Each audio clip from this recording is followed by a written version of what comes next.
Ravive donc le don gratuit de Dieu, ce don qui est en toi depuis que je t'ai imposé les mains. Mais qu'est-ce que veut donc dire saint Paul par ces mots? C'est quoi ce fameux don de Dieu? Eh bien au fond, je crois qu'il dit un peu la même chose que le prophète Ézéchiel plus de 1000 ans avant lui. À travers ces mots, je vous donnerai un cœur nouveau, je mettrai en vous un esprit nouveau, j'ôterai de votre chair le cœur de pierre, je vous donnerai un cœur de chair. C'est dit de façon peut-être un peu plus poétique, lyrique, mais au fond, je crois que c'est bien le même enjeu. La conversion pour qu'on devienne tous des bienheureux. Et c'est pour ça que si Dieu a mis dans le cœur de chacun la possibilité de se connecter à lui, il nous a aussi remis des outils, des dons particuliers pour d'autant mieux en profiter. C'est ce qu'on appelle les sacrements.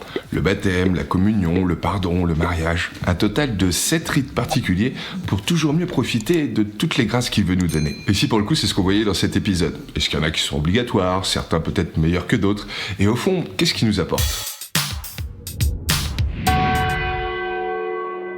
J'aime à penser que Dieu nous a tous créés, chacun individuellement, et qu'il a mis dans notre cœur à tous une petite graine de vie, de sainteté. Mais cette petite graine, elle pourrait être jetée comme ça dans la nature du monde, c'est pas pour autant qu'elle grandirait et s'épanouirait pleinement. Alors que si on en prend soin, là ça peut tout changer. Et c'est pour ça que pour commencer, cette petite graine de sainteté qu'on porte tous, Dieu, il nous propose de l'irriguer avec l'eau du baptême, son eau à lui, l'eau divine, pour permettre que cette petite graine qui germe, elle devienne une jeune pousse. En grec, ça se dit néophyte, et c'est comme ça qu'on appelle les jeunes baptisés. Puis petite plante est en train de pousser et il va falloir la nourrir avec des nutriments, des engrais. C'est ce qu'on appelle la communion qu'on peut recevoir au quotidien. Et le jour où elle a commencé à bien prendre racine, à bien se développer, eh ben on va la faire sortir de la serre pour lui faire épouser sa vocation particulière.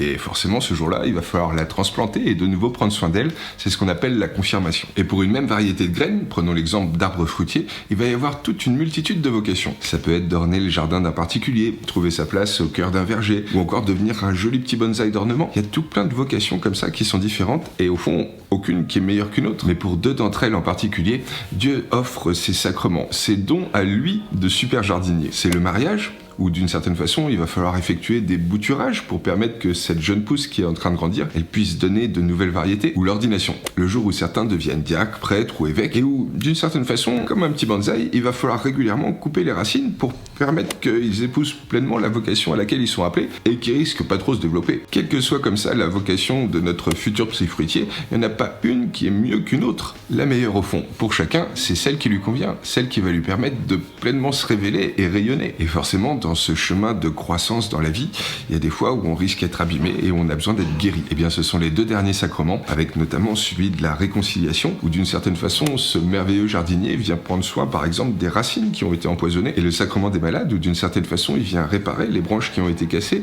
et redonner à cette plante un petit peu de vitalité pour continuer. Au fond, c'est ça les sacrements. Les grâces, les soins que donne Dieu à chacun pour nous permettre de pleinement nous épanouir et porter le plus de fruits possible. Et si pour le coup, c'est ce qu'on voyait un peu dans cet épisode. Si on rentrait dans le détail en se demandant, au fond, qu'est-ce que signifie chacun, d'où ça vient, et qu'on répondait en même temps à toutes les petites questions qu'on peut avoir autour, à savoir, est-ce qu'il y en a qui sont obligatoires, d'autres plus facultatifs, est-ce qu'il y en a qu'on peut renouveler, d'autres qu'on peut peut-être annuler. Jean-Paul II disait très bien, personne ne naît en ce monde sans famille. L'Église est la maison et la famille de tous, et en particulier de ceux qui souffrent et qui portent de lourds fardeaux. Et en ces mots, je crois qu'il résumait assez bien le sacrement par excellence qu'a institué Jésus, l'Église. Au fond, c'est par elle qu'est née en chacun la foi, qu'elle s'est développée et que peut-être comme ça, elle perdurera de génération en génération. Et c'est d'elle que proviennent tous les sacrements, ces dons particuliers que Dieu nous fait pour nous aider à toujours mieux avancer et nous épanouir. Certes, bien sûr, on peut grandir sans elle et sans eux, ce sont juste des cadeaux que Dieu nous fait pour toujours mieux nous aider à avancer vers ce à quoi chacun nous sommes appelés. C'est ce qu'on pense, nous les chrétiens et particulièrement les catholiques, que Dieu parle au cœur de chacun, dans tout homme et toute femme de bonne volonté qui vit selon sa conscience et selon son cœur.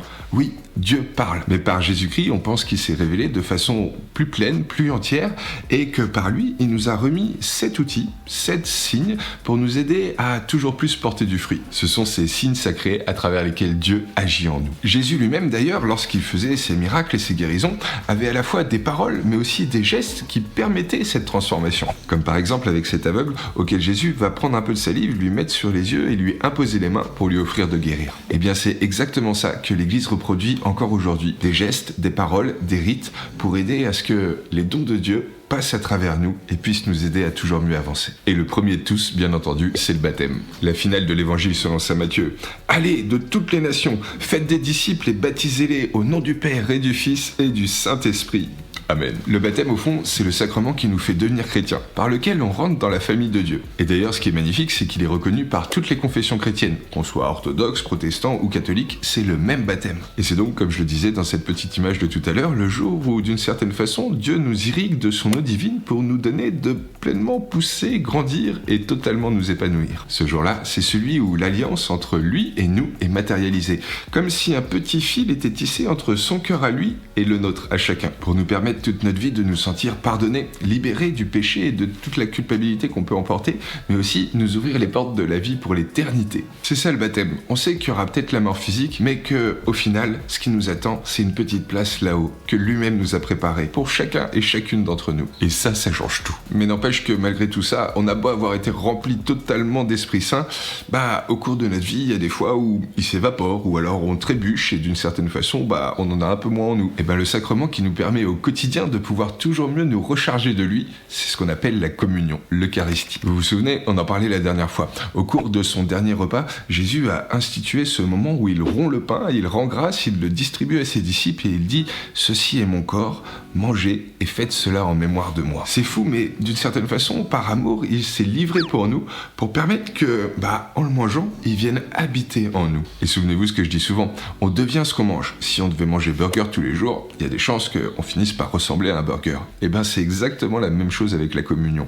Plus on se nourrit de lui, plus on le laisse habiter en nous, plus petit à petit, on devient lui, déjà là dans notre aujourd'hui. Et c'est pour ça qu'à l'inverse du baptême qu'on fait une seule fois pour toutes, la communion, elle, on peut la reproduire au quotidien. Puis une fois qu'on a grandi dans cette confiance qui nous relie à lui, le jour où il sent qu'on est prêt à pleinement épouser cette vocation à laquelle chacun nous a appelés, et même peut-être à la rayonner, c'est le jour où il va nous confirmer. De nouveau, comme les apôtres à la Pentecôte, il va nous remplir totalement d'Esprit Saint. Et forcément, si on en était déjà plus ou moins rempli à ras-bord, ça va déborder sur tous ceux qui nous entourent. C'est exactement ce que nous décrit le chapitre 8 des Actes des Apôtres avec les tout débuts de l'Église. Parce qu'on ne devient pas chrétien juste pour soi, pour être heureux avec son petit Dieu, mais au contraire pour être bien heureux tous ensemble. Et c'est pour ça donc qu'il nous confirme, qu'il nous donne toute la force pour pouvoir, dans notre aujourd'hui, être des vrais témoins de lui et de son amour pour chacun et chacune de ceux qui nous entourent. Ces trois sacrements, baptême, communion, confirmation, c'est un peu ce qu'on appelle les sacrements d'initiation. C'est eux qui nous font devenir pleinement chrétiens. Et donc après, dans toute la diversité des nombreuses vocations qui peuvent exister,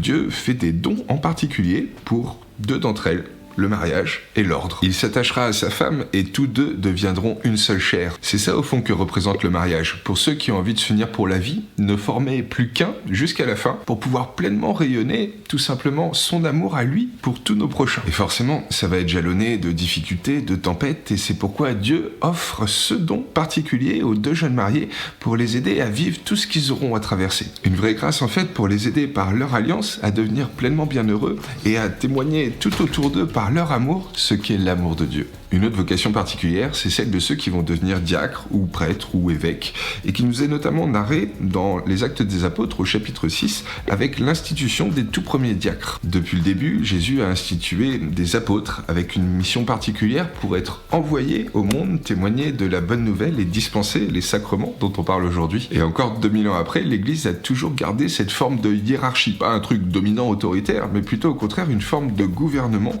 où certains sont choisis pour être au service des autres. C'est ça d'ailleurs ce que veut dire diacre. Ces hommes, qu'ils soient diacres, prêtres ou évêques, ont d'abord été diacres, c'est-à-dire diakonos, serviteur au service de tous, pour témoigner de l'attitude qu'a eu Dieu pour tous ses frères et sœurs les hommes. Aujourd'hui, dans l'Église catholique, les diacres peuvent être choisis parmi des hommes mariés, et ils peuvent notamment aider pour l'administration des baptêmes ou des mariages. Les prêtres, eux, sont les seuls à pouvoir présider la messe et offrir le sacrement du pardon, de la réconciliation. À ce moment-là précis, dans ces deux sacrements, on dit qu'ils agissent en la figure de Jésus-Christ lui-même. Et c'est pour ça que ça n'a toujours été réservé qu'à eux de donner ces deux sacrements, ces deux dons de Dieu. Et l'évêque, c'est donc celui qui a été d'abord ordonné diacre, puis prêtre, et qui après est ordonné évêque pour d'une certaine façon devenir le successeur des apôtres, c'est-à-dire celui qui a la gouvernance, le soin de toutes les âmes d'un diocèse entier. En France, a priori, les diocèses, ça correspond globalement au département. Ordre et mariage sont au fond deux sacrements vocationnels. Des grâces donc que donne Dieu et qui nous viennent de la Bible depuis le début pour épouser ces chemins de vie un peu particuliers et leur donner dans cet état singulier de toujours mieux accéder à la sainteté. Et enfin donc les deux derniers sacrements, ce sont ceux de guérison, à la fois la réconciliation et le sacrement des malades qu'on appelait jadis l'extrême-onction. Et là encore, l'Église n'a rien inventé, elle se contente juste de faire ce que Jésus lui-même a institué et les apôtres après lui ont fait perdurer. Recevez l'Esprit Saint,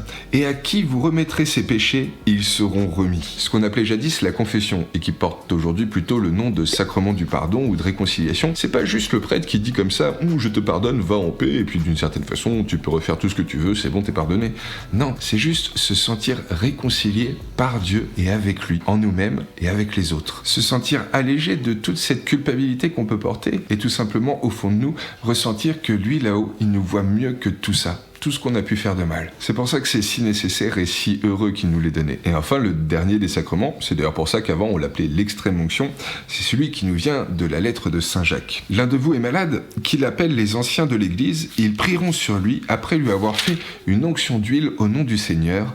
Cette prière, inspirée par la foi, sauvera le malade. Bien sûr, on ne peut que l'espérer, la foi en Jésus doit suffire normalement à guérir, mais dans la Bible, on voit que les apôtres eux-mêmes, à la suite de Jésus, nous ont légué ce signe et ce geste si particulier pour nous aider à toujours mieux nous réparer. Alors c'est pas ça qui forcément à chaque fois sauve de toutes les maladies, mais pour l'avoir de nombreuses fois administré, je peux vous dire qu'à chaque fois le malade qui le reçoit, il en ressort avec une force et une paix qui lui permettent de toujours mieux avancer et traverser tout ce qu'il a de difficulté à vivre. Et donc c'est ça au fond les sacrements, rien de magique, c'est juste reproduire les gestes, les signes et les symboles que Dieu lui-même, lorsqu'il est venu sur terre, a réalisé pour nous aider à toujours mieux profiter de tout ce qu'il veut nous donner, de toutes les grâces qu'il veut nous offrir. C'est d'ailleurs ce que ça veut dire étymologiquement le mot sacrement. Ça vient de engagement en latin. C'est en fait des symboles très concrets de l'alliance que Dieu tisse avec nous. Il s'engage avec chacune d'entre nous pour nous aider à affronter toutes les difficultés. Et ainsi, on en est convaincu, pouvoir un jour goûter à la sainteté qu'il nous promet et vivre dès aujourd'hui des petits prémices de son paradis. Mais alors pour le coup, souvent vous avez des questions à savoir, par exemple, est-ce que les funérailles ou la profession de foi, ce sont des sacrements?